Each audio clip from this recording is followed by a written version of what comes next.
الحمدللہ وکفا وسلام علی عبادہ الذین اصطفیٰ اما بعد فاعوذ باللہ من الشیطان الرجیم بسم اللہ الرحمن الرحیم وافوض امری الی اللہ ان اللہ بصیر بالعباد۔ میرے محترم بزرگوں اور دوستوں، تفویض ہی سے چین ہے دونوں جہان میں، تجویز کا خیال بھی دل میں نہ لائیے۔ جس راہ سے وہ لے چلتے ہیں، جس راہ کو ہم تجویز کریں اس راہ کو اثقل دیکھا ہے، اور جس راہ سے وہ لے چلتے ہیں اس راہ کو اسہل دیکھا ہے۔ اس دنیا میں ہمیں اللہ پاک نے قرآن اور حدیث شریعت دین عطا کر دیا ہے۔ ہر ایک کام کا طریقہ شریعت میں موجود ہے، لیکن اس کے علاوہ بھی کام ہے جو جائز ہے، تو اس جواز والے کام میں جو ہے کیا کرنا پڑے گا۔ میرے بھائی اور محترم بزرگوں، تفویض کے معنی ہے اپنے کام کو اللہ کے حوالے کر دینا، اللہ کو سونپ دینا۔ دنیا میں جب انسان کو عقل، تمیز، شعور اور سمجھ عطا کیا ہے تو اس دل دماغ سے انسان سوچتا ہے، بغیر تجویز کے کوئی کام نہیں ہوتا ہے، چاہے نجی زندگی ہو چاہے اجتماعی زندگی ہو۔ مگر انسان کو علم تھوڑا ملا ہے اور ان کے پاس پوری قدرت بھی نہیں ہے، تو انسان تدبیر کر سکتا ہے۔ تدبیر کے دستے جری سے تقدیر درخشاں ہوتی ہے، قدرت بھی مدد فرماتی ہے جب کوشش سے انسان ہوتا ہے۔ تو انسان کے اندر جو ہے سب سے پہلی چیز یہ ہے کہ اس کے دل میں کچھ خیال سا گزرتا ہے اور وہ چلا جاتا ہے۔ کبھی خیال ایسا آتا ہے کہ کچھ دیر ٹھہر کے چلا جاتا ہے، پر وہ یاد نہیں رہتا کہ کیا آیا گیا۔ پھر تیسرے نمبر پر اس کو شک میں ڈال دیتا ہے کہ یہ کرنا چاہیے نہیں کرنا چاہیے، یہ تیسرا نمبر ہے۔ اور چوتھے مرتبہ جب خیال آتا ہے وہی چیزیں، تو اب وہ ایک شکل اختیار کر لیتا ہے کہ وہ ارادے کا شکل بن گیا، چاہے تو ارادہ کر لیتا ہے یا اس کام کو چھوڑنے کا بھی ارادہ کرتا ہو چاہے کرنے کا، بہرحال ارادے کا شکل بن گیا، اب یہ کام کے قریب ہو گیا۔ اور اس ارادے سے بھی بڑھ کر انسان کے عزائم ہیں، جس کے لیے وہ تہیہ کر لیتا ہے کچھ بھی ہو جائے مجھے اس کام کو کرنا ہے، مگر یہ بھی عزائم بھی ٹوٹ جاتا ہے۔ جب بتایا عرفت ربی بفسخ العزائم، تو کوئی بھی کام کرنے سے پہلے انسان سوچتا ہے، تدبیر سوچتا ہے، اس کے ارادے کرتا ہے۔ اگر وہ صحیح راستہ پکڑا ہے اور اللہ کی طرف سے اس کی اوپر نوازش ہے تو آدمی کامیاب ہو جاتا ہے، پریشانیوں میں کم پڑتا ہے۔ اب دیکھ لیجئے یوسف علیہ السلام، یوسف علیہ السلام کے بھائیوں نے یہ سوچا کہ والد صاحب کو اپنے تمام لڑکوں کے بارے میں برابری کرنا چاہیے، سب کو برابر ماننا چاہیے۔ یہ یوسف علیہ السلام کو لیے بیٹھے رہتے ہیں، کسی پر توجہ نہیں دیتے، تو باپ کی توجہ کو اپنی طرف لانا یہ تو صحیح تھا، لیکن اس کا راستہ جو اس نے اپنایا وہ یہ اپنایا کہ ان کو لے جا کر کے کھیل کود کے بہانے لے جائیں گے اور اس کو جان سے مار دیں گے۔ یہ طریقہ غلط اپنا لیا۔ تو مقصد تو صحیح تھا لیکن طریقہ تدبیر غلط نکالا۔ اب اس کا نتیجہ یہ ہوا کہ جب یہ سوچا کہ ان کو جان سے ماریں گے تو اس کا بھائی بنیامین بھی اپنا بھائی تھا ایک ماں سے، اس لیے ان کی وجہ سے دوبارہ مشورہ کرنا پڑا کہ نہیں اس کو کنویں میں ڈال دیں گے۔ تو اب دیکھ لیجئے کہ باپ کی رضامندی کو حاصل کرنے کے لیے، اس کو خوش کرنے کے لیے سب میں برابر ایک طرح کا سب پہ نظر ہو، اس کے لیے یہ تدبیر کیا کہ اس کو کنویں میں ڈال دیا گیا۔ پھر پریشانی یوسف علیہ السلام کو آئی، کنویں سے نکالا گیا، مصر پہنچایا گیا، آپ کی خرید و فروخت بھی ہوئی، اور پھر اس کے بعد جو ہے آپ بادشاہ کے گھر پہنچ گئے۔ لیکن اس کی جو رانی تھی وہ اپنے طرف متوجہ کرنا چاہتی تھی غلط مقاصد کے لیے، تو یوسف علیہ السلام نے اللہ سے ایک تجویز پیش کیا کہ مجھے جیل میں رکھ دیا جائے، یہ مجھے اچھا لگتا ہے۔ تو یہ تجویز ان کی طرف سے تھی۔ اگر اللہ سے یوں کہتے کہ اللہ مجھے ان کے مکر و فریب سے بچا لیجئے، تو دعا کرنے والا نبی تھا اور سننے والا اللہ ہے، تو اللہ بچا لیتا۔ لیکن اس نے جو تدبیر بتایا اسی کو اللہ نے قبول کر کے اسی لائن سے اس کو پار کیا۔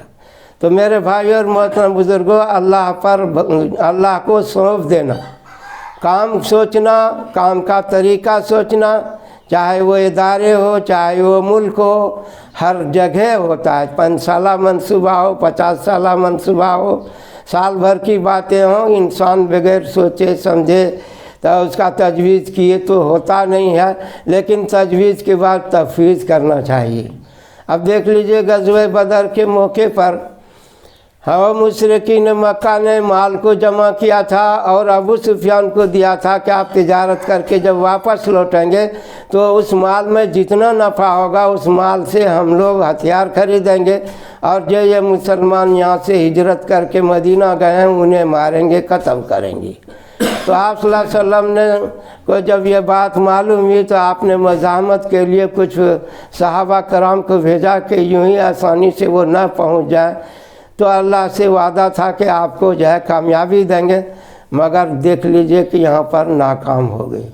صحابہ کرام کا بھنک معلوم ہوا ابو سفیان کو، اس نے سمندر والے راستے سے چلے گئے، یہ بدر والا راستہ اس نے چھوڑ دیا۔ حالانکہ بدر والا راستہ جو نزدیک کا تھا، سیدھا مکہ چلا جاتا ہے، لیکن بدر والے راستے کو چھوڑ کر کے اس نے جو ہے اس سمندر والے راستے سے وہ لوگ کامیاب ہو گئے۔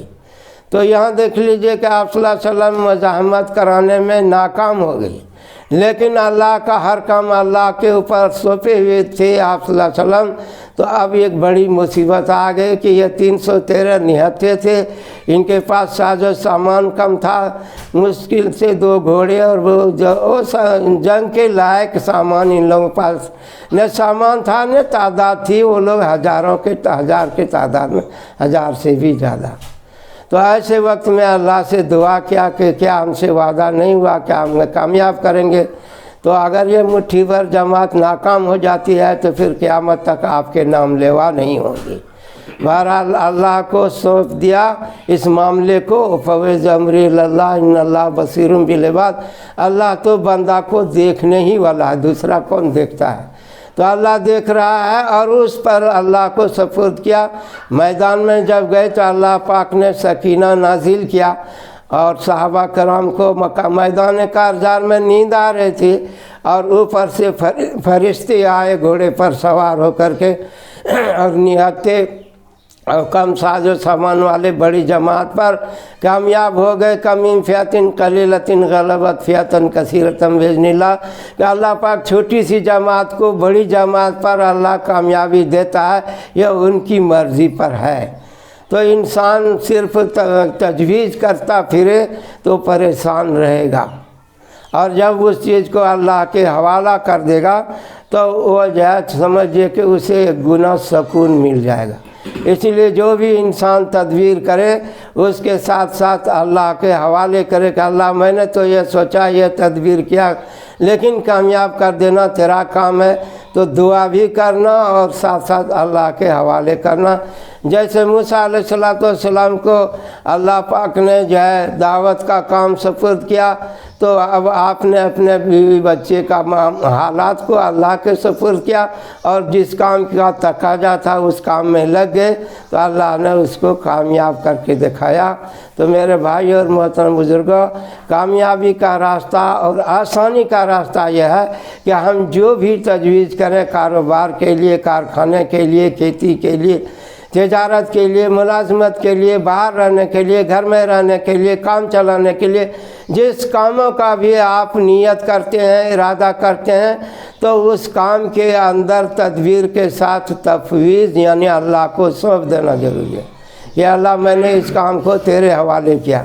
ایک شخص اللہ کے راستے میں جا رہا تھا، اس نے کہا کہ اللہ ہماری بیوی امید سے ہے، اس میں جو بچہ ہو اس کو کوئی تکلیف نہیں ہو، آسانی سے ہو جائے اور وہ زندہ رہے بچے، میں آ کے دیکھوں اور ہماری نظر خوش ہو جائے۔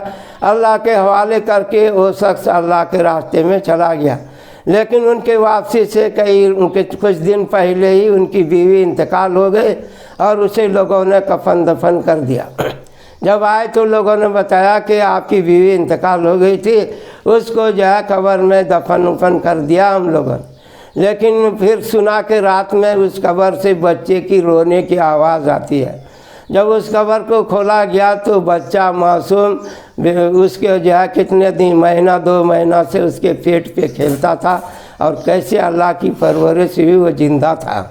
جب اس قبر کو کھولا گیا اور اس بچے کو لایا تو زندہ، صحیح سلامت، تندرست، ہر چیز صحیح تھا، دیکھ کے خوش ہو گئے ان کی طبیعت۔ تو لگے آتا اس نے کہا کہ اللہ آپ نے میری بیوی کو اٹھا لیا اور صرف بچے کو چھوڑا۔ تو اللہ کی طرف سے ندا آئی کہ اے میرے بندے، تو نے تو میں اپنے بیٹے کو جو امید سے تھی، اس بچے کو، آنے والے مہمان کو میرے حوالے کیا تھا، سپرد کیا تھا، میرے حوالے کیا تھا، اس لیے میں نے اس کی حفاظت کر دی، اور جیسا تو نے کہا تھا کہ دل خوش ہو جائے، صحیح سلامت ہو، سب کچھ ہو گیا۔ تم بیوی کے بارے میں بھی کہتے کہ میں تیرے راستے میں جا رہا ہوں تو میں اس کی بھی حفاظت کرتا ہوں۔ یہ تمہاری کمی ہے، میرے طرف سے کوئی کمی نہیں ہے۔ تو انسان تدبیر کر سوچتا ہے اور اس تدبیر پہ جان دیتا ہے اور اللہ پہ بھروسہ نہیں کرتا، اپنی تدبیر پہ بھروسہ کرتا ہے، نہیں خدا کے حوالے سپرد کرتا ہے۔ تو قرآن نے یہ جینے کا طریقہ بتایا، وَفَوِّضْ أَمْرِي إِلَى اللَّهِ إِنَّ اللَّهَ بَصِيرٌ بِالْعِبَادِ، کہ اپنے معاملے کو اللہ کے سپرد کرو، اللہ دیکھنے والا ہے۔ تو اللہ تعالیٰ ہم سبوں کو اپنے کام کرنے کے لیے جو بھی تجویز ہو وہ اللہ کے سپرد کرنے کی بھی توفیق عطا فرمائے۔ وآخر دعوانا الحمدللہ رب العالمین۔